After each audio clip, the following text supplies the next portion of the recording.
petit peu partout, que ce soit aux alentours de l'île ou les Flandres. Et c'est assez particulier comme paysage. Et du coup, on cherchait plus dans les Flandres. Voilà. Monsieur qui en a parlé par le biais de Warmouth-Esquelbec, c'est la proximité de la gare et la 25. Près de Dunkerque, on est près de l'île, on peut prendre le train, on peut prendre l'autoroute, donc ça c'est vraiment formidable.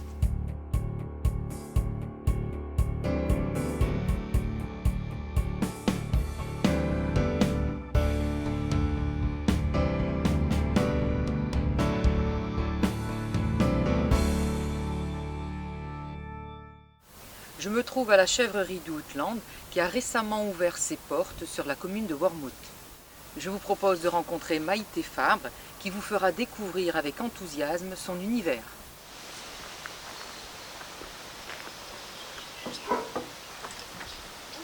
Bonjour Maïté. Ça va. Ouais. On est venu donc faire découvrir la chèvrerie. Oui. Donc si on pouvait aller directement voir les chèvres. Oui, il n'y a pas de souci, ça se passe par là-bas au hangar. D'accord, bon on y va alors. Tout y est.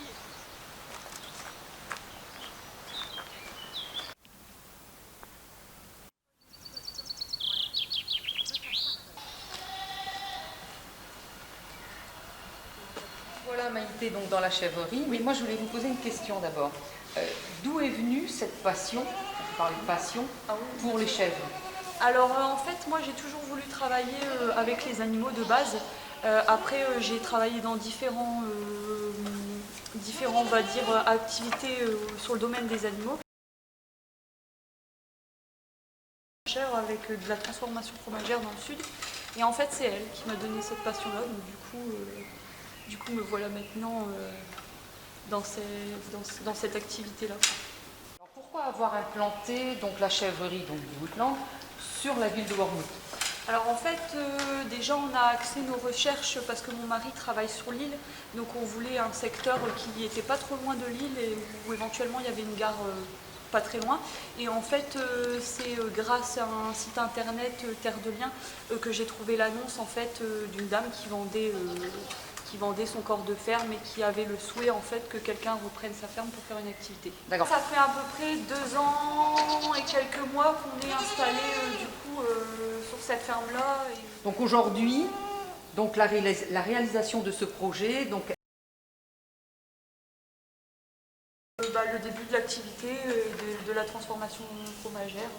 D'accord. Donc là maintenant vous pouvez vous partez de la traite à la fabrication du fromage. C'est ça, de l'élevage de chèvres, ça va jusqu'à l'alimentation, jusqu'à la fromagerie qui est située juste dans le même bâtiment des chèvres pour transformer les. Tout à fait, oui. Elles vont se dire qu'est-ce. Alors là, ce sont tes chèvres qui vont aller à la traite. Ouais, c'est ça. Donc là, ce sont les adultes qui ont eu leurs petits là, à fin février, début mars. Alors Maïté, quelle est la race de ces chèvres? Alors là, je suis partie sur de la race de Lorraine, qui est une race assez typique en fait, qui résiste bien au froid, à l'humidité de la pâture. Et leur alimentation, la base de leur alimentation, c'est l'herbe, Alors c'est principalement du foin. Du foin de prairie que je fais ici. J'en fais rapporter un petit peu du sud parce que elles sont assez difficiles. Donc du coup, pour leur donner du bon foin, je vais un peu le chercher ailleurs. Et ouais, sinon il y a une bonne partie en fait qui constitue donc de l'herbe, de la pâture.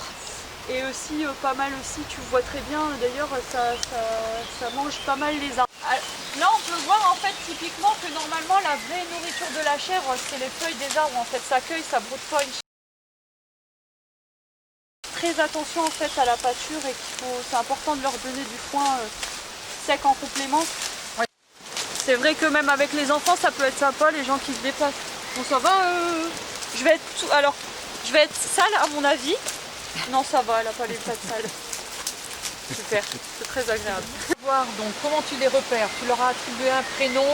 Ouais, elles ont toutes des prénoms, après il y a chacune a son propre caractère. Donc, la robe mais aussi par les caractères. Par exemple tu as Dodo qui a un caractère assez cool, elle est toujours un petit peu dans les vapes donc du coup on l'a appelée comme ça. Tu as Petit qui est arrivé donc du coup C'est la petite dernière du troupeau. Il y a des noms, ouais. Il y a des chefs qui retiennent leur nom. Il y en a, je dirais qu'il y en a 3-4 dans le troupeau qui savent leur prénom.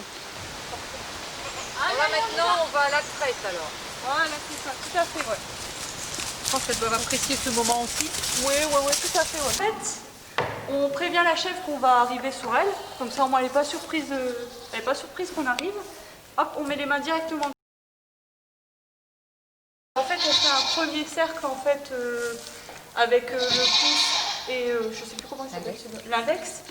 Donc en fait, il faut faire vraiment un premier cercle en fait où on bloque en fait le conduit de la mamelle pour éviter que le lait remonte.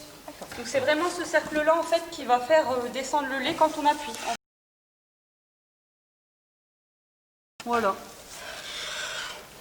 Bah écoute, ça se passe très très bien, elle se laisse faire en plus et... Ah, elle est top, hein. Donc voilà.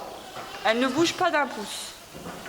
Regarde, d'ailleurs, elle se met dans des positions pour pas la faire bouger. C'est vrai qu'il faut quand même avoir le coup de main, mais une fois qu'on l'a, je trouve que c'est super agréable.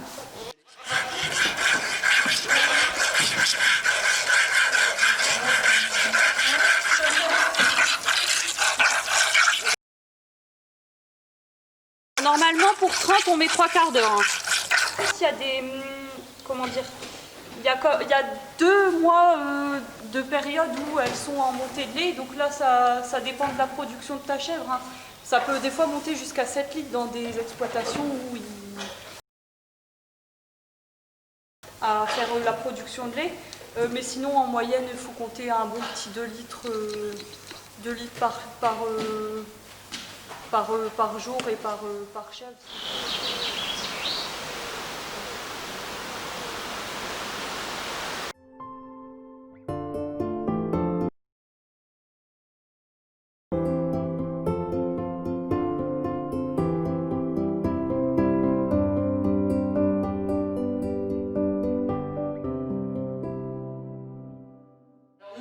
Actuellement donc, dans le laboratoire donc, de Maïté, où Maïté en fin de compte fabrique donc, son fromage.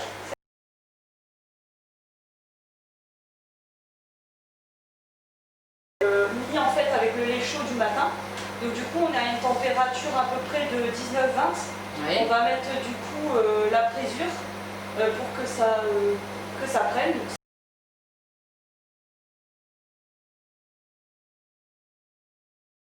Voilà, ça va séparer du caillé pour faire le fromage. Et ça en fait, comme je vous ai dit, le petit lait de la veille est mis avec celui du matin chaud. Et en fait le petit lait de la veille, on met bébête en fait qu'il y a dans le lait. Alors du coup, hop, là je vais le vider. Voilà.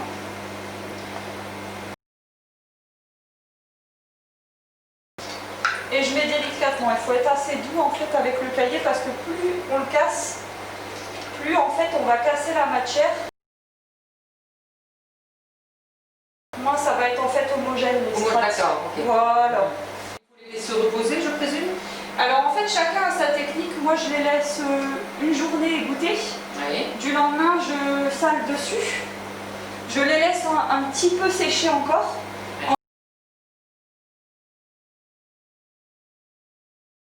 Ça permet d'avoir un grammage équilibré. Donc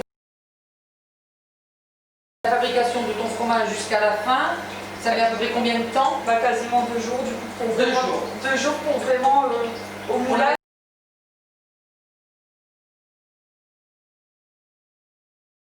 La partie la plus compliquée, parce qu'en fait il faut essayer de prendre les morceaux, le fond de cuve comme on dit. Il faut essayer de prendre plus de morceaux possible pour avoir une texture qui... Là on voit par exemple que j'ai des grosses cuves qui vont servir plutôt l'année prochaine où c'est rond. Du coup on arrive bien à mieux à voilà. Tandis que là c'est un... Ça sent, ouais, ça sent un peu le sucre en fait. Je trouve que ça sent le yaourt sucré un peu. Donc là maintenant c'est terminé. Quelle est la prochaine phase? Du coup là on laisse attendre et demain je viendrai saler, j'attendrai un tout petit peu, ensuite je retourne, je fais mon grammage et je ressale. D'accord, voilà. On a 48 heures de repos au niveau donc, du on appelle alors la crème. consiste en quoi alors? Alors, la dernière fois, quand c'était pris, donc du coup,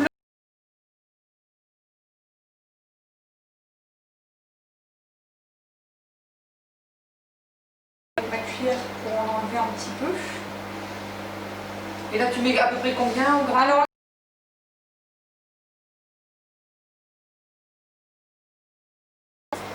j'essaye de bien en mettre un petit peu partout, pas trop, mais pas trop peu non plus, parce que ça développe quand même l'arôme du fromage, le sel. Voilà, hop, hop, hop.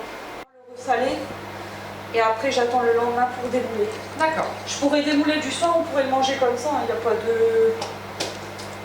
de souci. Hop, hop. Alors, Oui. J'aurais pu les sortir. Alors. Voilà, nous voilà à la dernière étape du coup de la fabrication fromagère. Du coup,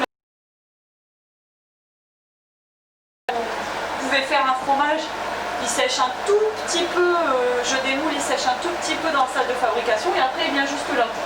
Donc là en fait ils sont retournés tous les jours, donc là on voit bien la peau qui commence à se former. Et là ensuite on arrive encore à une partie d'affinage qui est un peu plus longue et là on voit une croûte du coup qui se forme. de tes fromages? Oui, oui, oui. Alors là on a les affinés, donc il y a du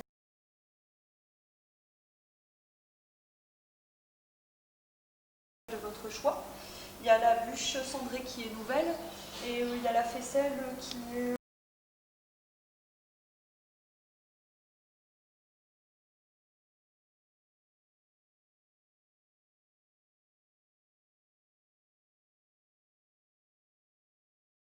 D'accord, ok. Voilà. Ça va être excellent ça.